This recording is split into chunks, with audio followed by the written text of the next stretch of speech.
Vamos ya mismo a ocuparnos de las últimas palabras del Papa Francisco, quien, si no a diario, semanalmente genera repercusiones internacionales con sus declaraciones, sus actitudes, incluso hasta con su vida cotidiana, que ha llegado a trascender como un estilo muy particular de este Papa Francisco.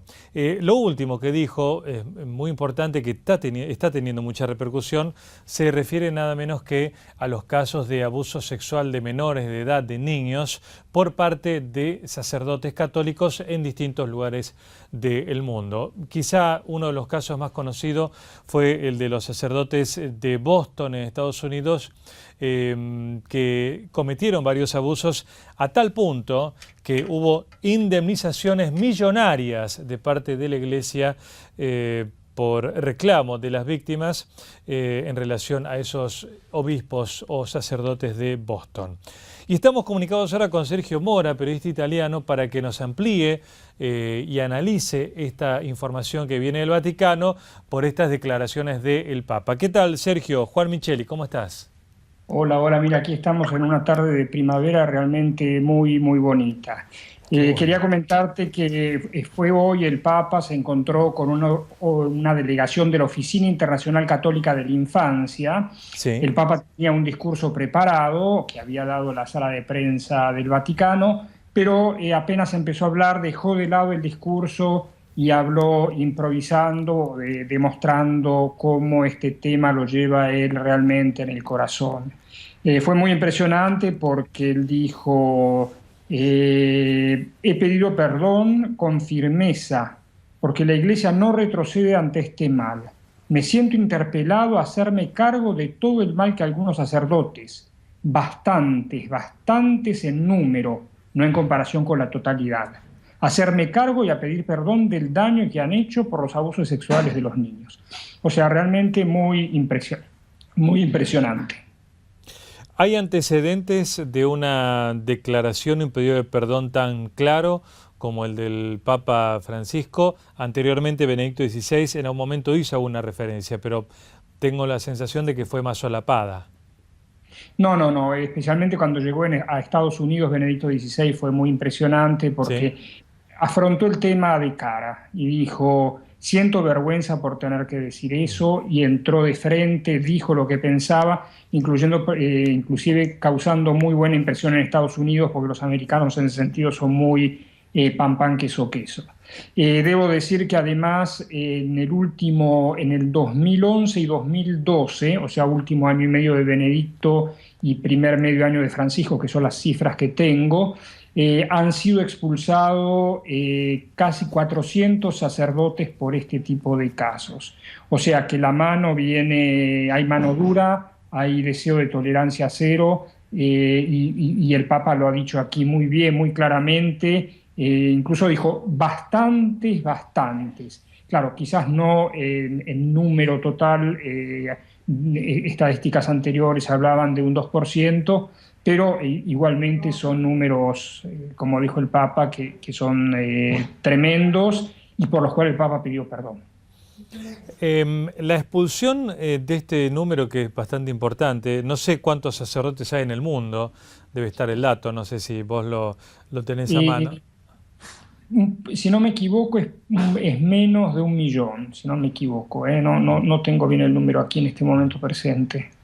Sí, aproximadamente cerca del 1.000.000 de sacerdotes católicos hay en todo el mundo. Claro, 400 es un número mucho menor, pero digamos, la Iglesia se preocupa por detectar estos casos antes de que sean conocidos públicamente. ¿Hay algún lugar en el Vaticano, alguna dependencia que se ocupe de un seguimiento de cómo está la psicología de un sacerdote para evitar estos casos de abusos? Mira, el gran problema fue que en años pasados, inclusive cuando se destapó el caso, no había conciencia de cuánto era grande, y se creía que era solamente algunos que querían hacer vivos y sacar un poco de dinero a la iglesia, etcétera. Después se vio que no, y Benedicto fue muy claro en eso, que no, que había muchas víctimas que estaban sufriendo, que habían sido personas que le habían arruinado la vida, etcétera. Y ahí la actitud de la iglesia cambió.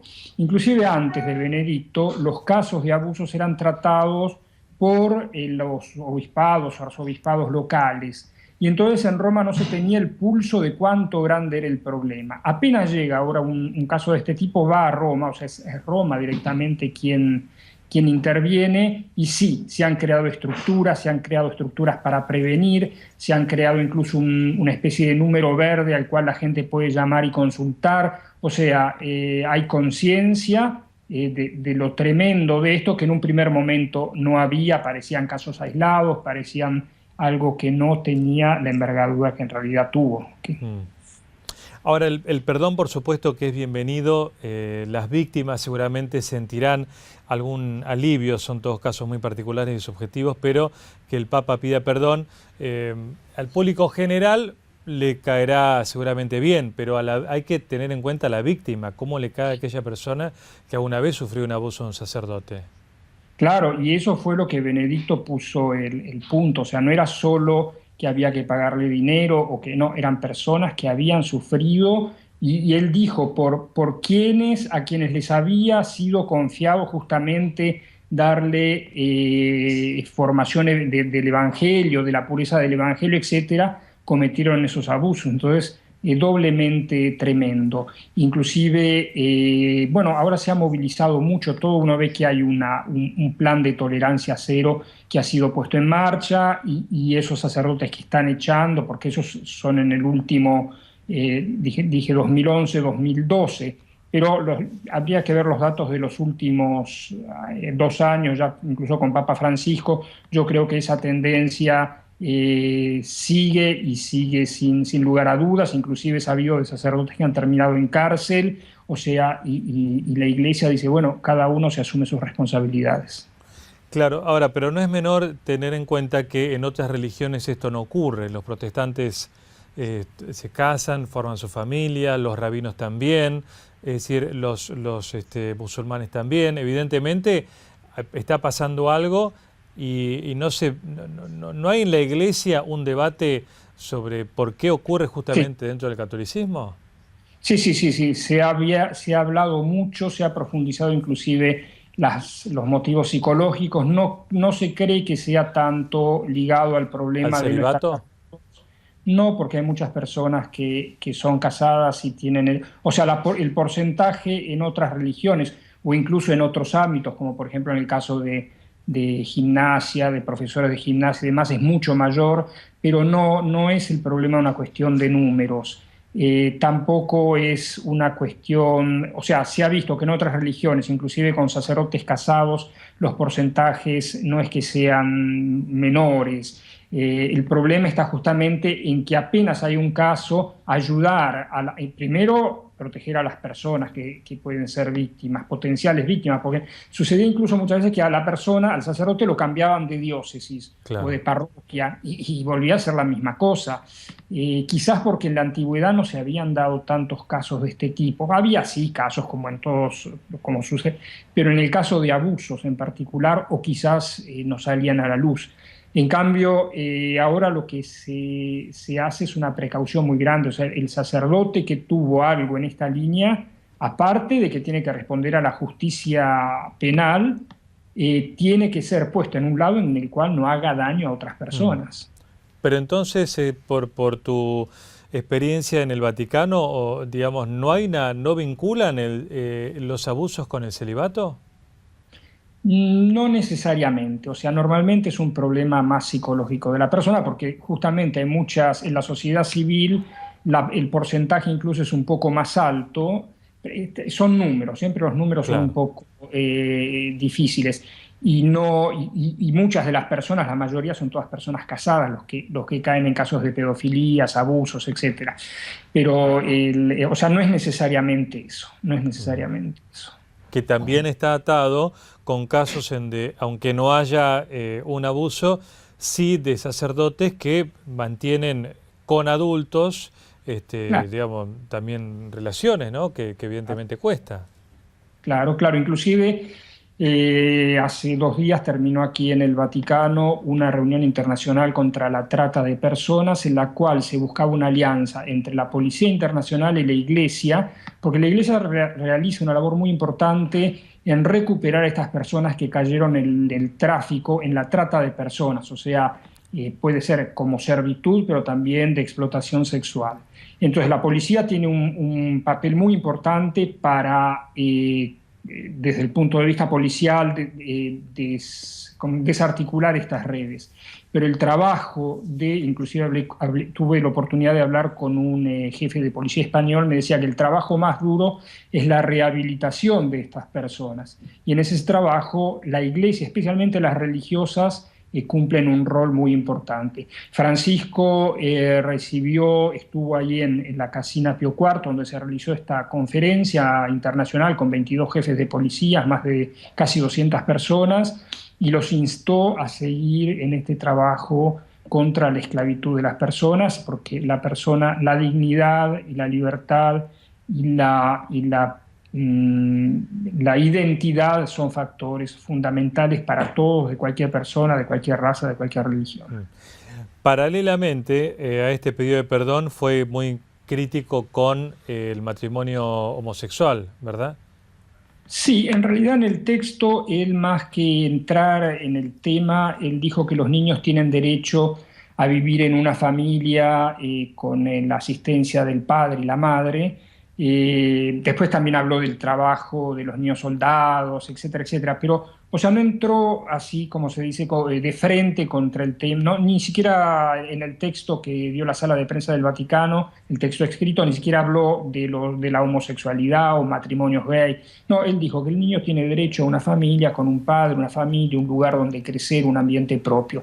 Lo puso en el lado positivo, como suele hacer Francisco. O sea, no tanto entrando en la polémica, sino mostrando la importancia de la familia. Bueno, vale la aclaración que hace Sergio, porque acá algunos portales argentinos hacen una referencia a esto, que condenó por igual al matrimonio homosexual y al aborto. ¿No fue tan así entonces? O sea, mira, el texto lo tengo aquí, dijo, el derecho de los niños de crecer en una familia, con un padre y una madre, capaces de crear un ambiente idóneo para su desarrollo y su madurez afectiva.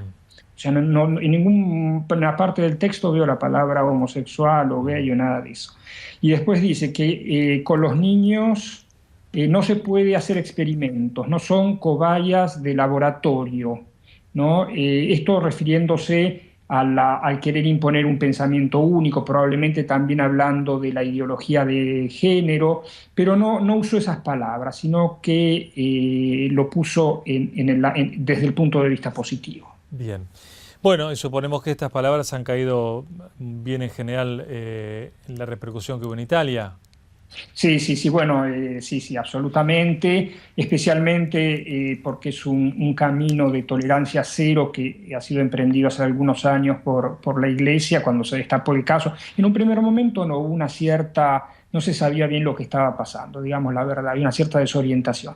Y después Benedicto dijo que no, que había que tomar un camino serio, y sí, y se ha tomado con Benedicto y con el Papa Francisco se está profundizando y está dando sobre todo un gran aliento, un gran ejemplo, y eso no tiene precio. Muy bien. Gracias, Sergio. Un gusto. Nada, felicidades. Igualmente. Sergio Mora, periodista en Italia, a propósito de las palabras del Papa Francisco, quien pidió perdón por los casos de abusos sexuales de menores de edad.